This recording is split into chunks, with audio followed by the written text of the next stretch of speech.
আমার Indian cricket ফ্যানরা কই? India কিন্তু অলরেডি জিতে গেছে ইংল্যান্ডের সাথে ৬ রানে। যে এইটা সম্ভব ছিল না বললেই চলে। যদিও ইন্ডিয়ার জায়গায় এটা সম্ভব ছিল না এটা বলাও যায় না। কারণ ইন্ডিয়া একটা ম্যাজিক্যাল দল সেটা আপনারা সবাই জানেন। ইন্ডিয়ার দ্বারা আসলে সবকিছুই সম্ভব। ইন্ডিয়া কিন্তু আজকে ইংল্যান্ডকে যেই ৫ম দিনে যে ইংল্যান্ডে ৩৫ টা রান লাগতো, হাতে ছিল ৪ উইকেট। সেই ৪ উইকেট কিন্তু ২৮ রানের মধ্যেই প্যাকেট করে ফেলছে ইন্ডিয়া। ইন্ডিয়া ৬ রানে জিতে গেছে এবং এই জেতার সাথে, সাথে কিন্তু ইন্ডিয়া আ ইংল্যান্ডের সাথে যেই ৫ ম্যাচ টেস্টের যে সিরিজটা ছিল সেই টেস্টে ২-২ তে ড্র করেই কিন্তু দেশে ফিরবে। কারণ একটা ম্যাচ ড্র হয়েছিল। সো ২-২ তে ড্র করে ইন্ডিয়াকে খুশি থাকতে হইতেছে। কিন্তু আজকে ম্যাচটা যদি ইন্ডিয়া হেরে যাইত, সেই ক্ষেত্রে কি হইতো? সেই ক্ষেত্রে ৩-১ এ কিন্তু ইন্ডিয়া পিছায় যাইত। ৩-১ এ হেরে যাইত এবং ইংল্যান্ড ৩-১ এ জিতে যাইত। টেস্ট চ্যাম্পিয়নশিপের যে নতুন সাইকেল, সেই সাইকেলে কিন্তু ইংল্যান্ড অনেকটাই উপরে উঠে যাইত এবং ইন্ডিয়া এগেইন অ্যান্ড এগেইন গত সিজনের মতো এগেইন কিন্তু ১ম এই পিছায় যেত। গত সিজনটা ইন্ডিয়া খুবই খারাপ পেয়েছে টেস্ট চ্যাম্পিয়নশিপে। সেটা আপনারা অলরেডি জানেন ইন্ডিয়া ফাইনাল খেলতে পারে নাই। আ বিশেষ করে ঘরের মাটিতে নিউজিল্যান্ডের সাথে ডিজাস্টার হার এবং অস্ট্রেলিয়ার মাটিতে অস্ট্রেলিয়ার সাথে সিরিজ হার। এইগুলো আসলে ইন্ডিয়াকে অনেকটাই বিছায় দিছিল। সো ওই জায়গা থেকেই আশা করতেছি ইন্ডিয়া অনেকটা ওভারকাম করছে। সেই জায়গা থেকে শিক্ষা নিয়ে এই টেস্ট সিরিজটা খেলছে এটা অবশ্যই বিশ্বাস করি। যদিও তেমন ভালো কোনো ফলাফল আসে নাই। কারণ ইন্ডিয়ার কাছে সিরিজ জয় ছাড়া ভালো ফলাফল বলতে কিছু হয় না। তারা জয় বলতে সিরিজ জয়ই বোঝে। এসব ড্র টো তাদের কাছে কিছু না।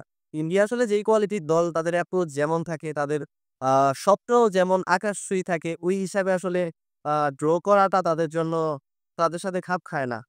যদিও আমি সবসময়ই বলি টেস্টে ইন্ডিয়া তেমন ইমপ্যাক্টফুল দল এখনো না। এটা সত্যি কথা ভাই। ইন্ডিয়ান ক্রিকেট ফ্যানরা যারা আছেন তারা অবশ্যই এটা মানতে হবে। আপনারা আমার কথার সাথে দ্বিমত পোষণ করলে অবশ্যই কমেন্ট বক্সে জানাবেন। আমি সবসময় একটা কথা বলি যে আপনি টি-২০ বা ওডিআই তে যদি আমাকে জিজ্ঞেস করেন যে সবচেয়ে ভালো দল কোনটা? অবশ্যই ইন্ডিয়ার কথা বলব। এখানে আমি পুরা প্রশ্ন না শুনেই বলব ইন্ডিয়া। কিন্তু টেস্টের ইস্যু আসলে অবশ্যই আমি সাউথ আফ্রিকা অথবা অস্ট্রেলিয়াকে ইংল্যান্ডও ইন্ডিয়ার থেকে ভালো দল এই কথাই বলব। ইন্ডিয়া এখনো ঐরকম দল গড়ে উঠতে পারে নাই। এটা আসলে ম্যানেজমেন্টের সমস্যা বলেই আমার মনে হইতেছে। বা ইন্ডিয়ার টেস্টে যেই ব্যাটিং কোয়ালিটি বা টেস্টে যে তাদের ব্যাটিং অ্যাপ্রোচ সেটা আরো ইমপ্রুভ করা উচিত। দেখেন এই জিনিসটা হতে পারে যে আ ইন্ডিয়াতে প্রচুর পরিমাণে টি-২০ টুর্নামেন্ট হয়, ওডিআই টুর্নামেন্ট হয়। টেস্টে কিন্তু তারা তেমন একটা হয়তোবা তাদের ট্রেনিং নেওয়ার বা তাদের প্র্যাকটিস করার জায়গাটা নাই। যদিও আমি সঠিকভাবে জিনিসটা জানি না। আপনারা জেনে থাকলে অবশ্যই জানাবেন। কিন্তু টি-২০ নির্ভর ক্রিকেটটা হয়ে যাওয়াতে ইন্ডিয়ার প্লেয়াররা কিন্তু টি-২০ তে তাদের খুবই, খুবই, খুবই ভ্যালু। ওই হিসাবে তারা টি-২০ প্র্যাকটিসটাই হয়তো সবচেয়ে বেশি করে। তারা টি-২০ বা ওডিআইতে অলরেডি সেরা দল। কিন্তু টেস্টে তারা আগায় আসতে পারতেছে না বা উঠতে পারতেছে না। যাই হোক টেস্ট চ্যাম্পিয়নশিপের নতুন সাইকেলটা তাদের খুব খারাপভাবে যে শুরু হইছে সেটা বলা যায় না। যদিও ১ম ম্যাচটাই হার দিয়ে শুরু হয়েছিল। কিন্তু পরবর্তীতে ২ টা ম্যাচ জিতে কিন্তু ২-২ তে ড্র করে তারা নিজেদের ঘরের মাটিতে ফিরতে পারতেছে। আজকের ম্যাচের নায়ক সিরাজ। এটা আজকের ম্যাচের না, এই টেস্ট সিরিজের নায়ক সিরাজ। এটা বলতেই হবে। আর আজকের ম্যাচে যেটা হইছে লাস্ট দিনে ৩৫ রান লাগতো। সিরাজের অসাধারণ বোলিংয়ে সিরাজ আজকে ৩ টা উইকেট পাইছে। প্রসিদ্ধ কৃষ্ণ ১ টা উইকেট পাইছে। এই ৪ টা উইকেট কিন্তু তারা নিছে। সো আ এইখানে আর কোন কথা নাই। সিরাজের পারফরম্যান্স নিয়ে কোন ধরনের কথা হবে না। যে অ্যাগ্রেশন ভাই সিরাজের অ্যাগ্রেশন নিয়ে অনেকের অনেক ধরনের সমস্যা। কিন্তু সিরাজের যে অ্যাগ্রেশন, সেই অ্যাগ্রেশন আসলে একটা মানুষ পারফরম্যান্স করে তারপর অ্যাগ্রেশন দেখাইলে কোন সমস্যা নেই। এটা তো মানেন আপনারা। সিরাজ পারফরম্যান্স করে তারপরেই কিন্তু অ্যাগ্রেশন দেখাইছে।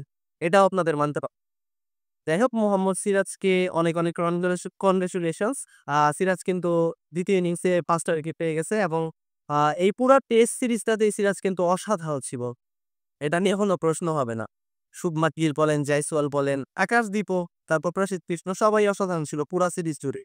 যাই হোক আ কংগ্রেচুলেশনস টিম ইন্ডিয়া কারণ আজকে ম্যাচটা মোটামুটি হারা ম্যাচ ছিল এটাই বলা যায়।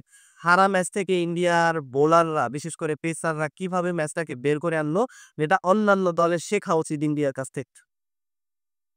টিম ম্যানেজমেন্টের কথা আমি সবসময়ই বলি যে ইন্ডিয়ার ম্যানেজমেন্ট থেকেও যে ধরনের ট্যালেন্টেড ডিসিশন আসে সবকিছু মিলায় শুধু মাঠের খেলা দিয়ে খেলা যেতে চায় না ভাই। সব সবার সম্মিলিত পারফরম্যান্স এ খেলা জিততে হয়। শুধু মাঠের প্লেয়াররা পারফরম্যান্স করলে হয় না। ম্যানেজমেন্টের লোকেরাও পারফরম্যান্স করতে হয়। এটা আমার বাংলাদেশের বোর্ডকে বা বাংলাদেশের ক্রিকেট পুরা কমিটিটাকে যে কেমনে বুঝাবো সেটা জানি না। তারা হয়তো বুঝে তারপরে কোনো স্টেপ নেয় না বা তারা কি করতেছে আমি জানি না। যাই হোক কনগ্রাচুলেশনস টিম ইন্ডিয়া। আ নতুন টেস্ট চ্যাম্পিয়নশিপ সাইকেল তাদের ভালোভাবেই শুরু হইল এখন দেখা যাক পরবর্তী ম্যাচগুলা তাদের কিভাবে কি যায়। আর কিছুদিন পরেই কিন্তু এশিয়া কাপ শুরু হতে যাইতেছে। ইন্ডিয়ার সামনে বড় একটা চ্যালেঞ্জ। আ ইন্ডিয়া যদিও তেমন ভালো গ্রুপ কি? এই এশিয়া কাপের যেই আ দলগুলা সেইখানে তো ইন্ডিয়ার থেকে ভালো দল কোনো নাই। সো ইন্ডিয়ার সামনে অনেক বড় একটা চান্স এশিয়া কাপ জেতা। দেখা যাক তারা এশিয়া কাপ জিততে পারে কিনা। তারা অলরেডি গতবারের চ্যাম্পিয়ন। এবার দেখা যাক তারা কি করে। যাই হোক আপনাদের সাথে নতুন কোনো ভিডিওতে দেখা হবে। ভিডিওটা ভালো লাগলে এবং আমার চ্যানেলে নতুন হয়ে থাকলে অবশ্যই চ্যানেলটা সাবস্ক্রাইব করে তারপরেই যাবেন। আল্লাহ হাফেজ।